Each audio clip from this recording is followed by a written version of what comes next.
you notice that has not been extended, please reach out to your caseworker. If you're not aware of the caseworker or the parents are not aware of the caseworker, please reach out to Rachel Machen. She will put her email in the chat box, and she will also follow up and get you to the correct person. Also, there will be, I forgot to mention this at the beginning, there will be Miss Betty and Patricia from my team that will be responding to some of the questions in the chat along with Rachel. So you guys feel free to go ahead and put those questions in the chat so that we can continue to move forward. Said that about this essential worker. So another issue that that our team has been running into is that we have parents and providers sending essential worker applications to the old email. We are working to get an automatic reply to that, change that. The old email automatic reply is stating that we're out of funding. So we're getting that update that will redirect the families and providers to our new link, and also let them know the new essential worker application email. That email is posted in the chat if you guys need that. Thank you, Rachel, for posting that. Also, we have parents that are forwarding the old information from maybe when they were applied with the old funding before October, when we made the notice that we were running out of funding. We have a lot of parents that are just forwarding that information. So please, please, please make sure that they're using the most updated application. As you guys know, that the first run was very new to us. So all of the things that was in place was us learning. So now that we've learned, we have updated the application to better support you, our staff, and also to meet our federal and state regulations. So please, please direct the families to fill out the new application. So we'll have that automatic reply to help remedy some of those issues. For the maintenance payments, we are getting a lot of questions about, a lot of my staff are getting questions about what can we use the funding for. So I know Tanya has said this on every call, we can use the funding for anything that's legal. So cleaning, sanitation, any other activities necessary to maintain or to resume the operations of programs, including fixed costs and increased operation expenses. So I'll break that down. That's subs, that's for your staff, that's playground, that's professional development, that's substitute, there's cleaning supplies for your facility. So it's almost anything that you can use these fundings for.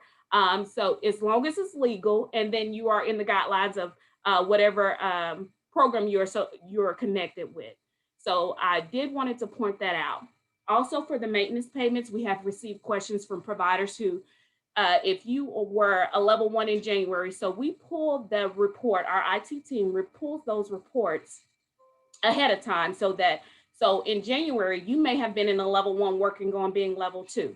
So your funding will still be matched up with level 1, Better Beginnings. And I'm talking specifically for Better Beginnings because as we are issuing out this funding, is based on your capacity and Better Beginnings level. So if you have changed levels, if you have graduated to level 2 in February, but we pull the report in January, you will receive level 1 funding. And then when the next report comes out, you would then be received in your future payments the amount that you are based on your Better Beginning levels.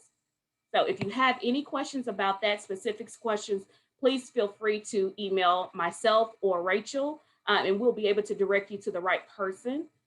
That's for maintenance payments. Supplemental payments. So we've had a little challenge with this, and we're working through that. So we are waiting to make sure that we have the correct spreadsheet to determine which providers were open and closed to ensure accurate payments. We have almost remedied that problem, so hopefully we'll start keying those very soon.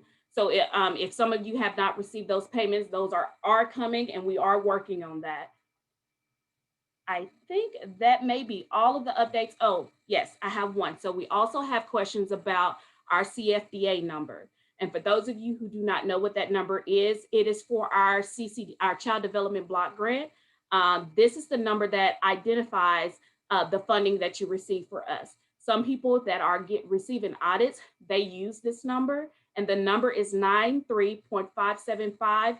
And one of my team members will put that number in the chat for you guys.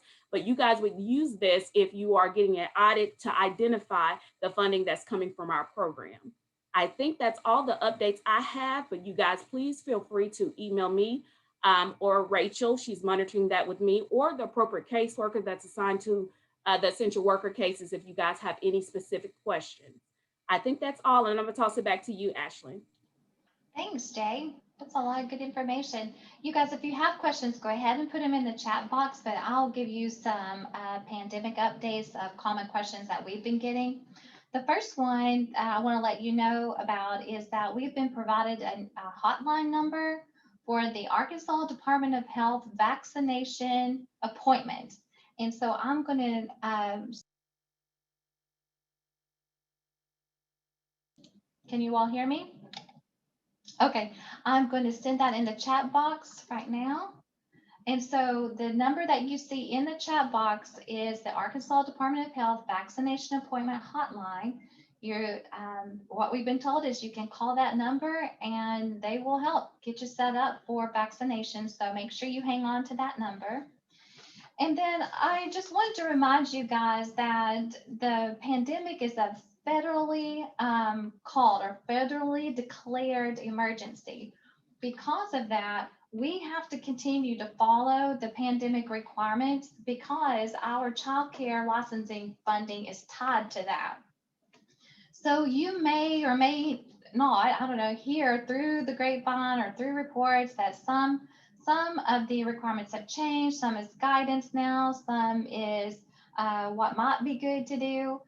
I want to make sure that you guys always look at our website for the updated pandemic requirements. So whatever is posted to our website is what we have to follow. Because remember, we work in tandem with the Arkansas Department of Health. They are always the leader in any contagious illnesses or diseases that we have. We take our guidance from them. So our funding says that we either have to follow CDC or our state regulatory group. And so for us, we're following the Arkansas Department of Health. So we will make any pandemic requirement changes based on the information that they provide for us. So we did have an update to the pandemic requirements. They were posted, I want to say last week, in part of last week, but I wanted to make sure that, first of all, I told you they're out there and new, but then also just take a moment of your time to tell you what they are. So we've been getting a couple of questions about transportation. So let me address that one first. So transportation is back to full capacity. You can do that, and that is noted in the pandemic requirements. What we are asking is that you still have the children wear masks if they are over 2 years of age. Remember, if they're under 2, they cannot wear masks. Do not need to be putting masks on any child under 2. But if they are 2 and older, it would be great if they could. We also understand that it's sometimes difficult to keep a 3-year-old with a mask on him. So it is a should, not a shall, but it's just going to be good because remember, the masks are one of our best defenses, you guys, to reduce the spread. So that transportation requirement has been reflected in the new pandemic requirements. The other thing is, and I'm going to read this part to you, you guys, because it is new and I don't want to screw it up. So there are now criteria out there that will speak to whether or not your staff or yourself have to quarantine. Okay, so on the pandemic requirements listed is number 6. So that'll kind of draw your attention. You guys can go look at it after we get off the call, but this is what it says. Individuals will not have to quarantine if they meet all 3 of the following criteria. So they have to meet all 3. The first one is they're fully vaccinated with at least 2 weeks since their final dose. They are within 3 months of receiving their final dose, and they have remained asymptomatic since the exposure. Okay, so all 3 of those things have to be met. If they do, then you won't have to quarantine like we have had in the past, and that's where a lot of us struggled because we had a lot of staff that had to quarantine. I know you guys did, we did in our office too. So this is helpful, very helpful in terms of who has to quarantine now and who doesn't. Hopefully you guys will find it beneficial too out at your facilities. So make sure that you check out, it's number 6 on the pandemic requirements. Now, real quickly following in the chat, and it's gone now, but I think I saw that someone said that the link wasn't working. So I'll check into that to see if I can figure out what's going on. We Yeah, did have a Ashlyn, most recent. I'll go ahead and just interject right now. Yeah, I see your that the link isn't working. Thank you so much for letting me know. I'm getting that fixed right away. We'll have that fixed within the hour, you guys. Perfect. Thank you, Becky. Thank you. You guys, we've had a transition over to a new web-based system, and so our web page has changed, and I know some of you have been noticing that, and so we'll get that fixed real quick. And let me just say a commercial right here. If you see anything else that is not working, if you can just email me and let me know, or email Becky and let her know. Becky, if you don't mind throwing our emails in there, email addresses, that would be great, because you guys, I'll look at it and Becky will look, all of us will look at it and it'll be working. And then we find that maybe it's not working the next day. So if you'll just also be our helpers in that, we would certainly appreciate it. Okay, I want to specifically talk about group size, because we've been getting a lot of calls about that. Group size is not changed, you guys. It's not changed. It's a part that has remained the same. So like masks, your staff wearing masks need to stay the same. Your screening process needs to stay the same. Group size is one of those too. So right now we are still under the group size being 10. And I wanted to make sure that I specifically address that today. Now, let me say to you, as soon as any of that changes, as soon as any of it changes, we will definitely let you know. First, we'll put it out on our website, but if there are significant changes, probably what we will do, Child Care Aware friends that are on the call, and Tiffany, I see you because you're on my screen. We probably will get with our Child Care Aware buddies and get that message out quick, so that you guys are not waiting for the website to be updated. But we are anxious to get back to normal, or another new normal. And so we will definitely let you know. But the name of the game right now is keep your mask on. Keep doing what we always know in early childhood to do, which is to wash our hands, to clean, clean, clean. Let's keep doing that so that we can hopefully really eradicate this COVID-19. I pray and wish, and I'm so excited about the day that we can say goodbye.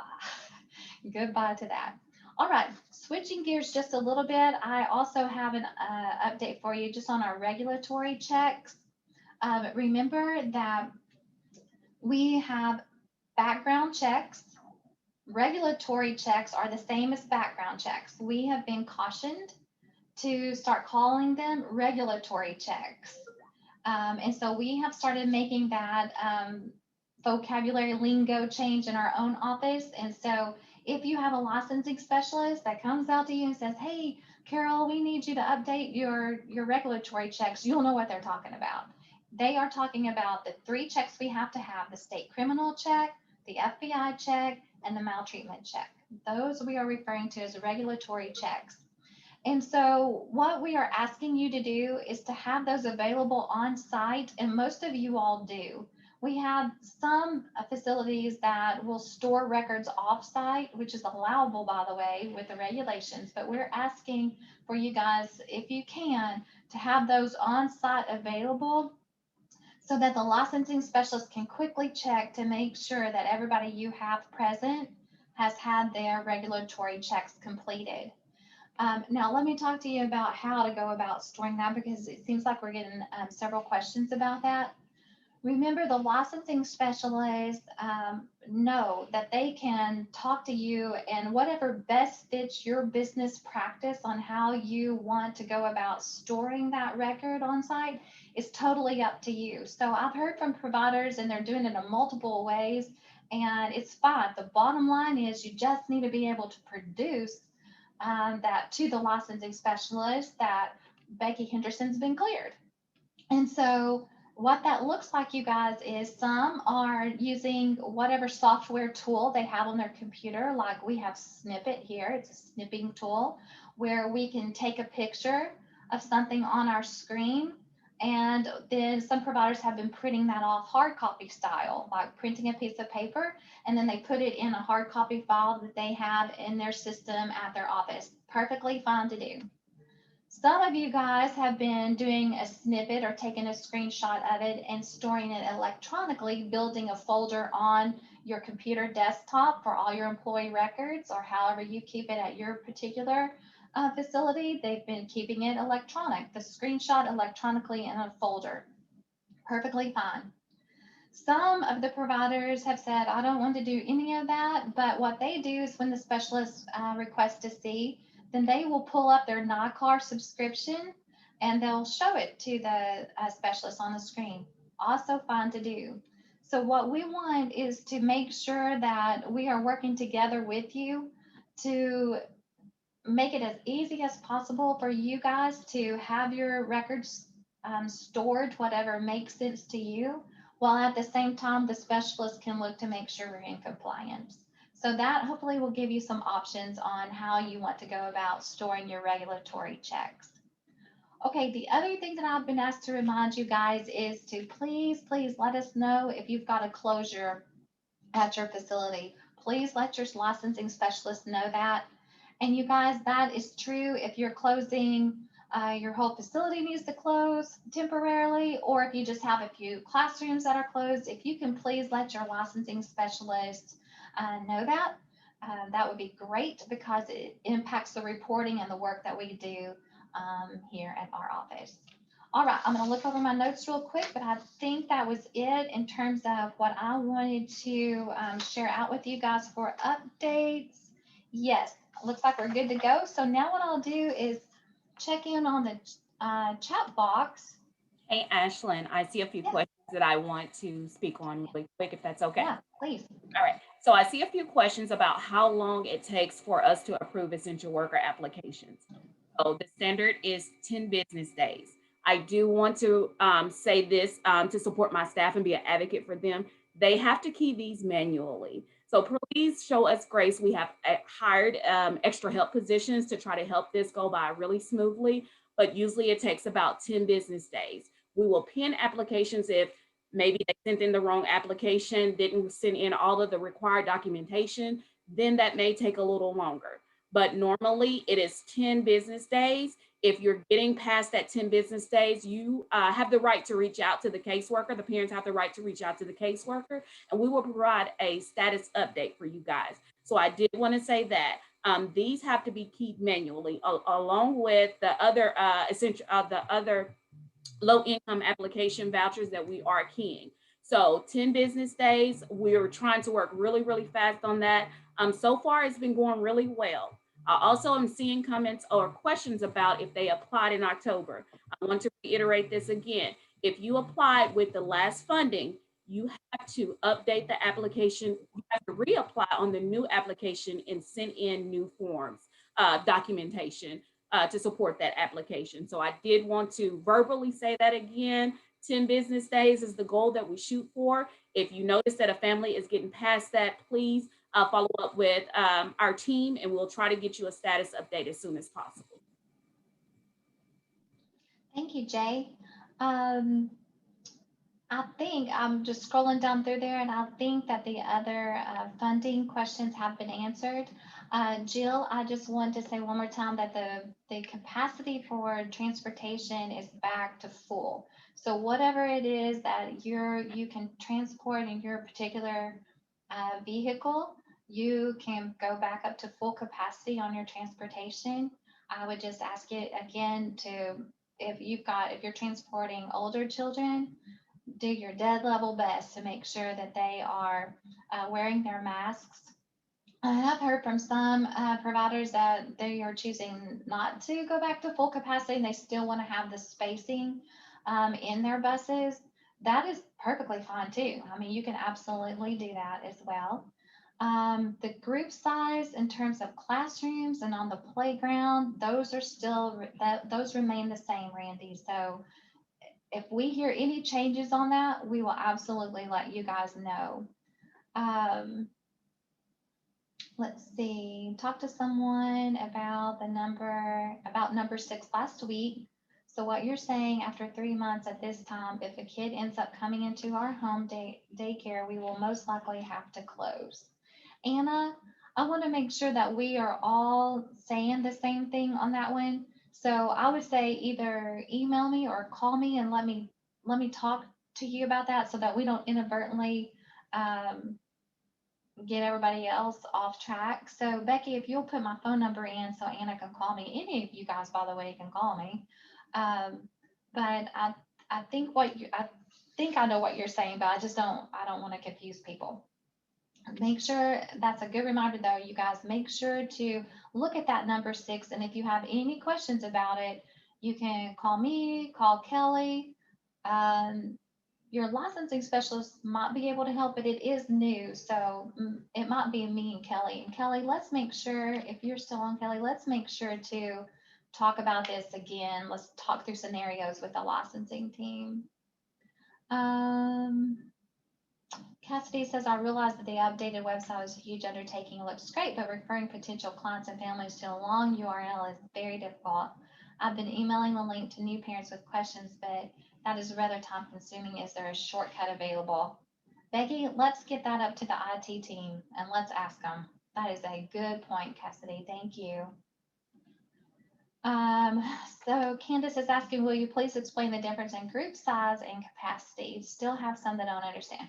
Okay, so you guys, the group size is how many children that you can have together at one particular time in one particular area.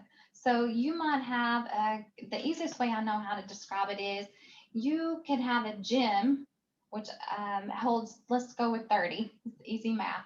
Let's say that the gym holds 30.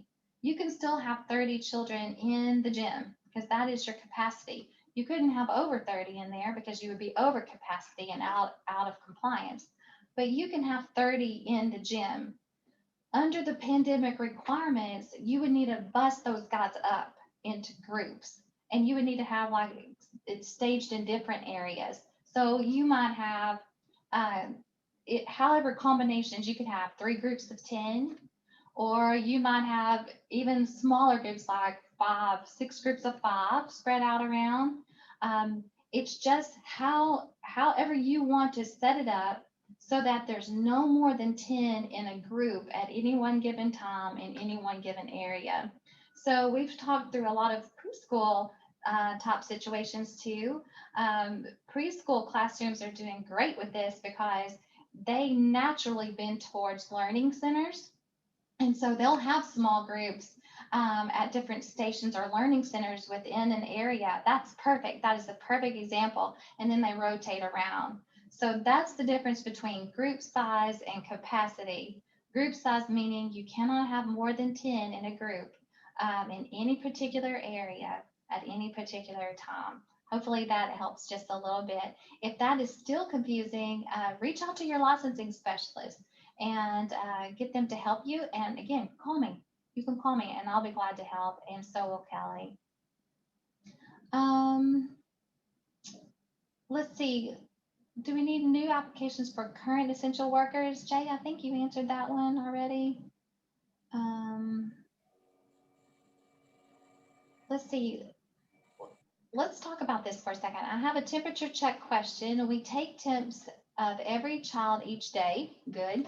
Are we allowed to simply initial beside each child to show that we have been checked, that they have been checked, or are we required to have an actual temperature listed for each child? I remember hearing on a Zoom call in the fall that we can make this change, but I want to make sure.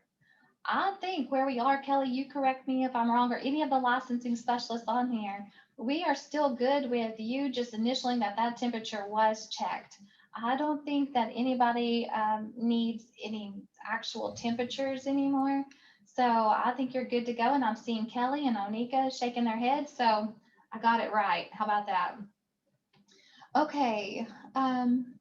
Let's see. Lindsay, that's funny. Okay.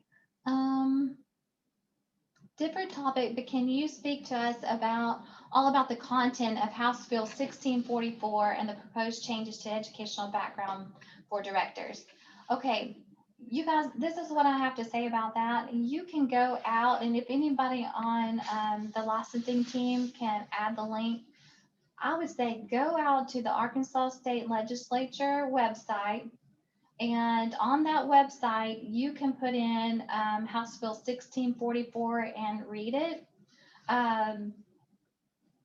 It does talk about how childcare related, how, like if you're related and what would require a license in the first place. It changes up a little bit of the information about what is related mean in terms of a child being related to you. The other one does talk about educational background for directors as part of that bill. And essentially what it says, to my understanding, is that directors would only have to have a high school diploma. That is concerning to me, and I'll be very careful because I want you all to look at it and you form your own opinions. You guys have done a lot of work, and we collectively have done a lot of work in the forwardness of early childhood education and the importance of it and why we have the regulations. And remember, the regulations we have are minimum regulations. And we have done a lot in terms of progress in our state about why these things are important to early childhood. So I would, Shelley, say to you, and I'm glad you asked that question, I would say to you guys, as a profession, you guys are a profession, you are professionals in the field, that you go and you look at that, and all of it for that matter, like all the proposed House bills and Senate bills. It's your right as a citizen in the state of Arkansas to know what is coming up. So take a look at it and see what you think about it. Okay. How do we go about getting our refund back on background check, the $150? Okay, and there is a email address. So Nora, can you pop that in, the email address for the reimbursement, or Ashley, if you're on, because I think she works with them, or anybody that knows, there is an email address. And so what you need to do is print off your invoice. It needs to be the invoice that shows where you paid the $150 subscription, and you will email the invoice, a copy of the invoice, in to us to the email address that hopefully somebody is adding right now, and you will get reimbursed for it that way. Remember, you guys, the $150 reimbursement is one time only. Right now, it's a one-time only reimbursement. Patricia, were you going to say something? Yes, I actually put that in there already. Oh, perfect. INA receipts at DHS.gov. Okay, so Randy is asking how you guys are making outside play work with classes not sharing the playground. They've shortened the time, but they are looking for any creative ideas from somebody else. So anyone want to unmute yourself and give us a great idea on how you're doing your playground time? Let's see that Jennifer already said they divide the areas as much as possible.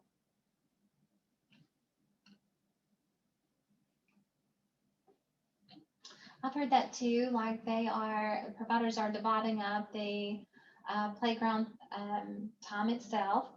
I've heard that there has been a staggered, and they start earlier in the morning and then kind of run it all throughout the day.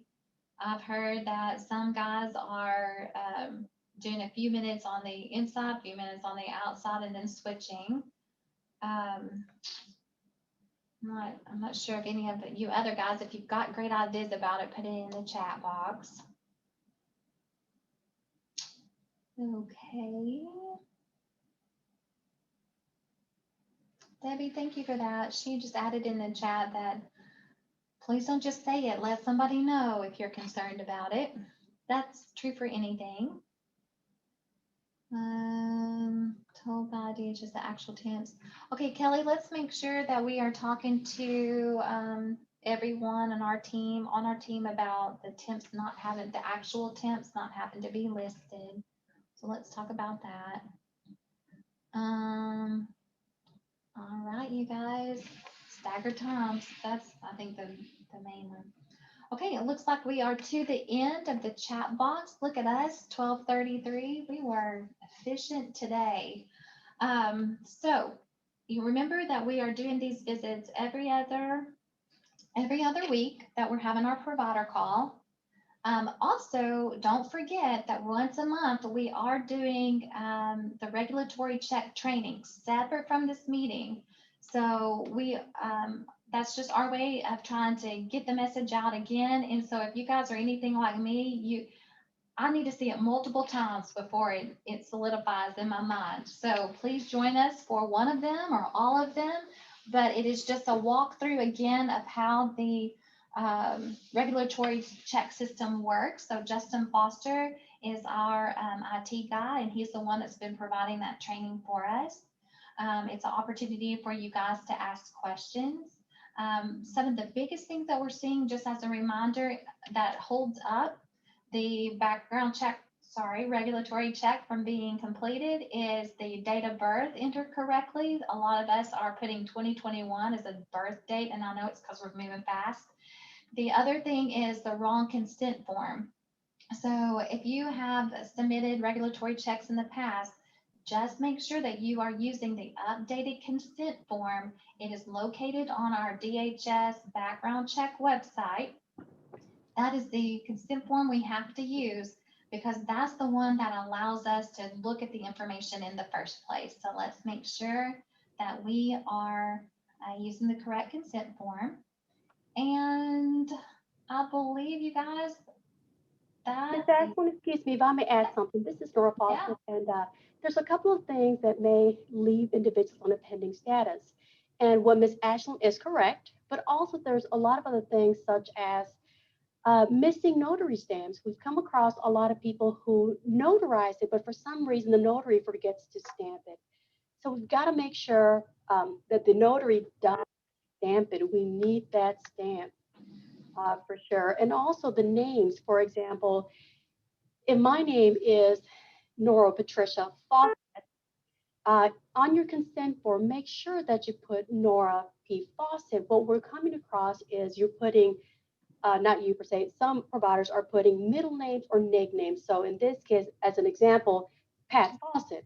Well, Pat Fawcett is not going to match what has been submitted into the NIC system.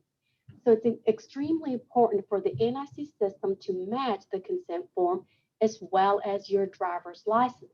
Remember, when you go do your fingerprints, you have to have a form of ID. The IDs have to match. They have to match what you submitted into the NIC system. So there's other things that also may cause a delay, and it will be because some people do not know how to merge a PDF.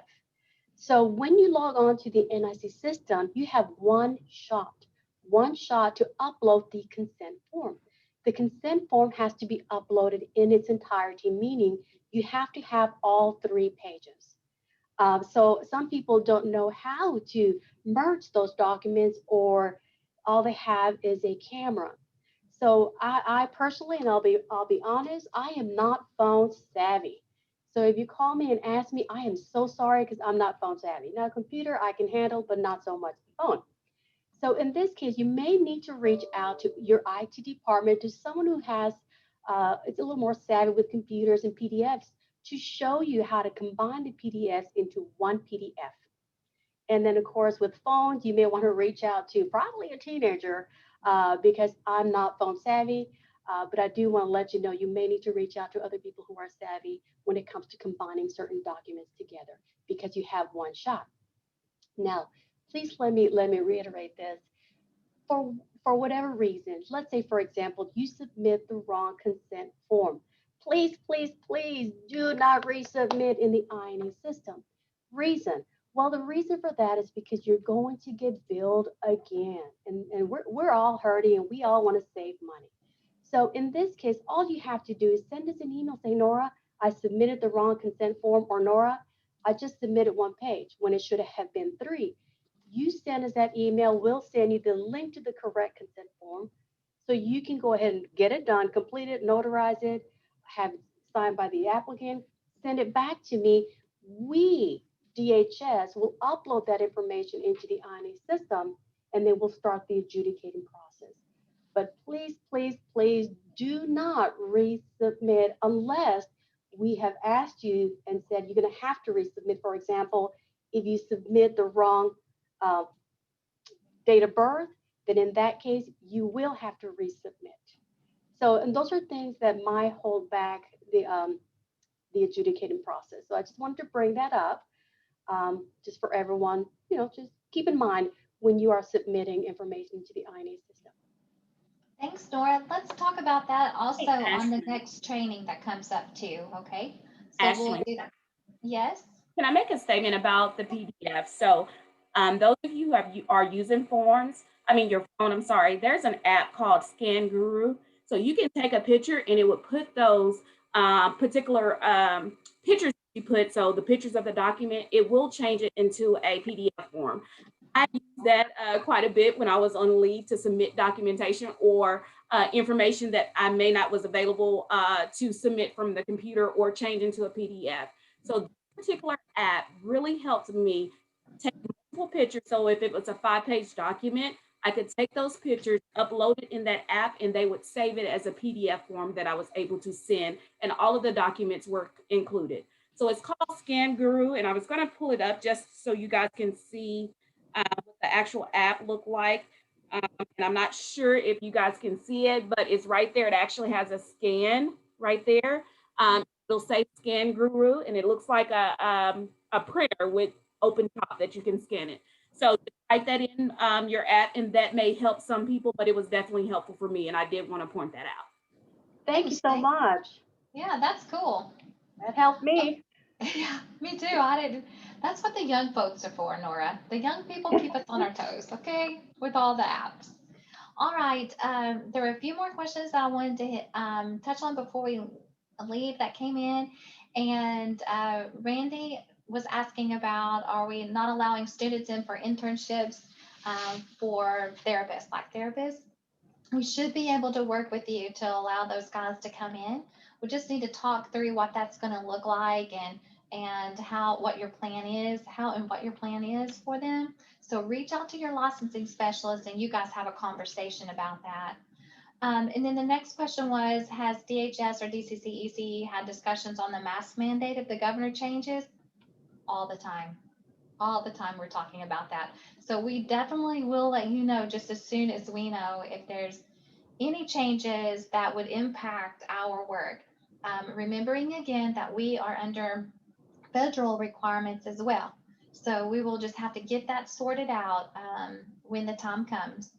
And then Sherry made a good point, you guys, that I was not thinking about, and I should because I'm a former elementary school principal, but 2 weeks from today is the 23rd, and that's spring break. So a lot of you guys followed the school calendar, and the question is, do we want to have a Zoom call on that date? I'm not sure, Sherry, so let us check into that, and then we will get back with you guys on that, or maybe we can make a decision now. I don't know. Let's do a informal poll. For you guys that have your cameras on, just give me a head nod, yes or no. Do we need to keep the Zoom call for 2 weeks from today? I'm seeing yes, yes, yes, yes, clapping hands. Okay, there's our answer. Sherry, I'm glad that you asked that question. Becky, let's make sure we keep it on the calendar as scheduled. Okay, we talked about the PDF. And Karen, we are currently working on an FAQ for the regulatory checks. Nora and her team have been working on that. I don't know what made in our own head take that long, but it's like, yes, that dawned on us to like, let's just put it out there and see if that would help. The other thing that we were given the idea about is on these regulatory check trainings that we're doing once a month, you guys actually having the people that are doing the check. So like whoever's actually doing that for you at your facility, let's make sure that we invite them and get them on the training. Okay, so Karen, hopefully that'll help with EIDT centers that are struggling with the regulatory checks. And then Elizabeth, you asked, how do you change a birth date if you enter it incorrectly without having to pay? Remember that NACAR made the decision a couple months back that they will no longer reimburse for entries that were entered incorrectly by the providers. So unfortunately, there's not a way to check it without having to pay again. But what they have told us, and I've seen this, you will get a verification page. So like after you enter the information in, you'll get a pop-up screen that says, are you really sure you want to put all this in? Much like if you were paying your bills online. So look for that box. And when you get the pop-up, just make sure that all the information is correct there. If it's not, then you do have an option at that juncture to go back and make any corrections that you need to make. Okay. How long should these actually take? You loaded it correctly and not with a phone. Okay, Lynn, we are running a little behind with our regulatory checks. And we brought in a team of people to help us. And so hopefully we will make some great gains. But if it's taken more than 2 weeks, I would say if you've entered something and everything was entered correctly, and you haven't heard from somebody, go ahead and reach out to Nora and let's check on that one. And as a reminder, all I'm asking for is to please submit the search ID number and their initials. All of it, please. Right. We were cautioned by our privacy office, you guys, that we don't need to put information that could even loosely be construed as personal identifying information. And so they have instructed us to, when we talk with you all via email or anything in writing, to just have the transaction number. Really, the transaction number is all we need, but you can put in initials if you need. Correct. Oh, thank you, Jay, for putting that Scan Guru in there. And then Cassidy, go ahead. Cassidy, you were talking about families traveling during spring break and there being any concerns, and it's yes, there are concerns about what are those numbers going to look like and how will we be impacted with folks and families traveling for spring break. So what I've been trying to tell people when they call in here is just to encourage your families, encourage your staff to keep up with wearing the mask, making sure they're socially distanced as much as possible, washing their hands. That would be our best, I think, defense to that. In addition to get the vaccines if they are in the schedule where they can start getting it now. Debbie, you're right. Some don't follow the school schedule for spring break. So I think that we made that agreement. We'll all see each other in 2 weeks. Okay. Karen is asking about the schedule for the next time for the regulatory training. So can somebody pop that in if you haven't already? They're the first Monday of every month at 12 at the noon hour. That seems to work best with most providers. So I don't know. Well, there you go. Nora put it in. Thank you, Nora. April 5th, you guys, for the next one. April 5th at 12. Having trouble getting a transaction number for an employee who should contact Nora. Go ahead and contact Nora on that one, Lynette. She might be able to look it up by a different way, by name or date of birth. All right. Ms. Ashburn, You're at the bottom again. If I may add to your last statement when it comes to the transaction number, it's actually fairly simple. Remember that anytime you send us an email, you give us a search ID number, correct? That's your search ID. Anytime that you add the letter CHI00 and combine them, then it becomes a transaction number. So if you remove CHI00, search ID number. If you combine CHI00, transaction number. Keep that in mind. Just if you ever don't remember what the transaction, CHI00, search ID number. Perfect. Okay. And thank you, Becky. It looks like she popped in the actual Zoom link for the regulatory check training in the chat box. So you guys hang on to that way. Okay. I hope that you all have a great rest of your day. Please know how much we appreciate you. We would be completely lost. And by we, I mean the state of Arkansas, if we did not have you guys, because you guys are the people that provide the service, that keeps all the grown-ups going to their job, and we need you. And we are so thankful for you. So keep up the great work, and we'll see you next time around. Bye, you guys.